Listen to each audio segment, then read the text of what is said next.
Hello दोस्तों, मैं जुनैद सिद्दीकी और टारगेट 99 प्लस अकेडमी पर आपका स्वागत है। आज इस वीडियो में हम chemistry chapter number 2 acid basis and salt को कंटिन्यू करेंगे। जैसे कि लास्ट टाइम हमने पढ़ा था इंडिकेटर, और मैंने कहा था कि इंडिकेटर को जस्ट पढ़ाने के बाद मैं आपको समझाऊंगा एसिड्स बेसिस एंड सॉल्ट के बारे में। तो आज का पहला टॉपिक हम डिस्कस करेंगे जिसका नाम है एसिड्स। देखिए एसिड्स क्या क्या होते हैं। एसिड्स कोई भी ऐसा सबस्टांस जिसको पानी के अंदर डालें और वो H+ आयन डिसोसिएट करे, H+ आयंस रिलीज करे, तो समझ जाना वही हमारा क्या है, एसिड है। Any substance which dissociate H+ ions in the solution of water is known as acid. इसके अलावा एसिड्स को फिजिकली हम ऐसे भी समझ सकते हैं कि जो सबस्टांस टेस्ट में खट्टा हो और ब्लू लिटमस को रेड में कन्वर्ट करता है। तो any substance which are sour in taste and turn blue litmus to red is known as acid. इसके अलावा अगर मैं एसिड्स को क्लासिफाइड करूं तो उससे पहले आप ये समझिए कि ऐसा कोई भी substance, for example there is a substance, इस सबस्टांस को मैंने डाला पानी में H2O के अंदर, और इस H2O के अंदर जाने के बाद इस सबस्टांस के अंदर से निकला H+ आयन, H+ आयन से रिलीज कर रहा है। तो इसका मतलब इसी सबस्टांस को हम बोलेंगे ये क्या है, एसिड है। H+ आयंस हो सकता है ये बहुत ज्यादा क्वांटिटी में रिलीज कर रहा हो, और H+ आयंस हो सकता है ये बहुत ही कम क्वांटिटी में रिलीज कर रहा हो। अगर इसने कम क्वांटिटी में H+ आयंस रिलीज करे हैं, that means it is a weak acid. और अगर इस सबस्टांस ने H+ आयंस की मात्रा बहुत ज्यादा रिलीज की है, that means it is a strong acid. तो सबसे पहला क्लासिफिकेशन तो हम ये समझ लेंगे कि एसिड्स को हम H+ आयंस के ऊपर बेस्ड पर किस तरीके से क्लासिफाई कर सकते हैं। फॉर एग्जांपल कोई अगर सबस्टांस है पानी के अंदर ज्यादा से ज्यादा H+ आयंस दे रहा है तो that means it is a strong acid, और अगर पानी के अंदर ये कम से कम H+ आयंस दे रहा है that means it is a weak acid. इसके अलावा एसिड्स का क्लासिफिकेशन हम दो कैटेगरी में और कर सकते हैं।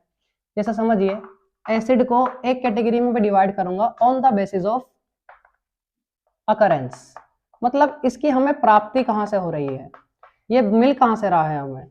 और अगर अकरेंस के हिसाब से देखो तो acid can be classified into two categories. The first category is the mineral acid and the second category is organic acid.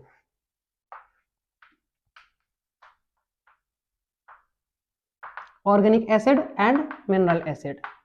तो ये तो हुआ पहला आधार, पहला बेस्ड जिसके ऊपर हम एसिड को क्लासिफाई कर सकते हैं, that is on the basis of occurrence.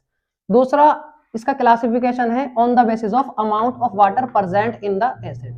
Amount of water, अब ऐसा समझिए कि अमाउंट ऑफ वाटर, अगर मान लो एक एसिड है हमारे पास, फॉर एग्जांपल एसिड ए है, इस एसिड के अंदर हमने वाटर डाल दिया ज्यादा है, तो यहाँ पर अमाउंट ऑफ H2O क्या है, अगर ज्यादा है तो ये एसिड उस कंडीशन में कहलाएगा डाइल्यूट एसिड। जबकि अगर अमाउंट ऑफ वाटर इस एसिड के अंदर ज्यादा है, देखो एक ही एसिड की बात कर रहा हूं मैं, इसी एसिड के अंदर अगर अमाउंट ऑफ वाटर ज्यादा है तो ये डाइल्यूट एसिड होगा, और इसी एसिड के अंदर अमाउंट ऑफ वाटर क्या है, अगर कम है तो ये क्या कहलाएगा हमारा, कंसंट्रेटेड एसिड।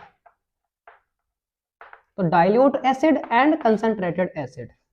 अब इस क्लासिफिकेशन को थोड़ा डिटेल में समझ लेते हैं। यहाँ पर क्या है, mineral acid. Mineral acid normally हमारे लेबोरेटरी में प्रिपेयर किए जाते हैं, लेबोरेटरी में बनाया जाता है, that is the reason they are so known as the synthetic acid. इन्हें सिंथेटिक एसिड के भी कहा जा सकता है। जनरली ये वाले एसिड जो होते हैं मिनरल एसिड्स, दीज आर, देखो शब्द समझ लेना, मैंने बोला generally, these are strong acid in nature. Laboratory में बनाए जाते हैं, स्ट्रॉन्ग एसिड होते हैं, और इसका मतलब क्या है कि ये ज्यादा से ज्यादा H+ आयन रिलीज करते होंगे। नेक्स्ट हम देखें कुछ एग्जांपल्स।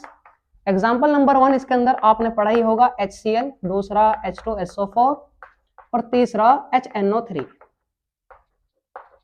देखिए HCl हाइड्रोक्लोरिक एसिड है, H2SO4 सल्फ्यूरिक एसिड है, HNO3 नाइट्रिक एसिड है। ये तीनों के तीनों लेबोरेटरी में प्रिपेयर किए जाते हैं और स्ट्रॉन्ग एसिड्स हैं। इसके अलावा एक एसिड इसके अंदर ऐसा भी मैं आपको बता देता हूं जो कि लेबोरेटरी में प्रिपेयर किया जाता है, मिनरल एसिड की कैटेगरी में भी आता है, लेकिन एक स्ट्रॉन्ग एसिड नहीं है, वो एक वीक एसिड है, that is H2CO3, that is a कार्बनिक एसिड।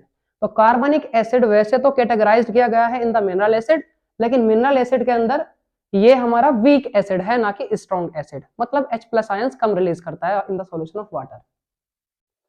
देन हम समझते हैं ऑर्गेनिक एसिड को। इसकी कंपैरिजन में अगर हम देखें ऑर्गेनिक एसिड क्या होंगे, ये लेबोरेटरी में प्रिपेयर किया जाते हैं। Generally these are the natural acid. जिस तरीके से ये हमारे स्ट्रॉन्ग एसिड होते हैं, these are weak acid in nature, मतलब ये वाटर के अंदर H+ आयंस कम रिलीज करेंगे। अगेन ऑर्गेनिक एसिड को अगर हम देखें तो ऑर्गेनिक एक वर्ड है जिसका हम स्प्लाइट अप कर सकते हैं इन द ऑर्गन, मतलब ऑर्गेनिक का मतलब हो गया ऑर्गन, और organ is mainly contents of carbon.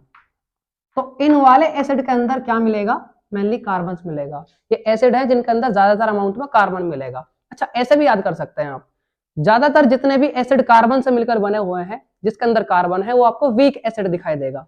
जैसे कि आपने देखा होगा कि मिनरल एसिड में भी एक कार्बनिक एसिड आया था, इसके अंदर कार्बन है, that is the reason it is a weak acid. तो यहाँ पर भी ये ऑर्गेनिक एसिड जितने भी हैं ज्यादातर ये कार्बनिक एसिड हैं, मतलब कार्बन से मिलकर बने हुए हैं, दैट इज द रीजन कि these are the weak acids. अब इसके अंदर इंपॉर्टेंट एग्जांपल्स हैं जो तुम्हारे एग्जाम्स में आ सकते हैं, बहुत चांसेस हैं उनके आने के। जैसे कि एग्जाम्पल नंबर 1 हमने ले लिया टार्टरिक एसिड। आपसे पूछेगा टार्टरिक एसिड का सोर्स क्या है, सोर्स मतलब कहां से हमें ये मिलता है। तो इनके सोर्सेज में इस साइड में लिख रहा हूं, एक एक सोर्सेज इनका कम से कम याद रखें। टार्टरिक एसिड हमें मिलता है टेमराइंड से, टेमराइंड मतलब इमली के अंदर से।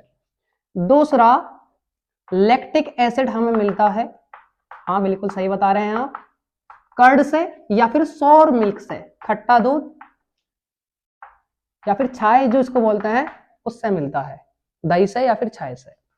तीसरी बात हमारा ऑक्सैलिक एसिड, ऑक्सैलिक एसिड मिलता है बच्चों टमाटर से, टोमेटो से। फोर्थ नंबर पे एसिटिक एसिड, एसिटिक एसिड मिलता है विनेगर से। और आपने चैप्टर 4 में, ये तो रिवीजन सीरीज है ना, इसका मतलब चैप्टर 4 पढ़ चुके होंगे आप, तो वहां पर इथेनोइक एसिड के बारे में ठीक ठाक से पढ़ा होगा और आपने पढ़ा भी होगा विनेगर के अंदर क्या होता है, एसिटिक एसिड होता है। इसके अलावा 5वें नंबर पे मैलिक एसिड होता है। मैलिक एसिड पाया जाता है दोस्तों एप्पल के अंदर, सेब के अंदर। 6 नंबर पे टैनिक एसिड, टैनिक एसिड मिलता है चाय के अंदर, टी के अंदर। 7th नंबर पे जो सिट्रस फ्रूट्स होते हैं जैसे कि सिट्रिक एसिड, तो उनके अंदर मिलेगा, जैसे कि ग्रेप्स हो गए, लेमन हो गए, तो यहां पर सिट्रिक एसिड मिलेगा सिट्रस फ्रूट के अंदर।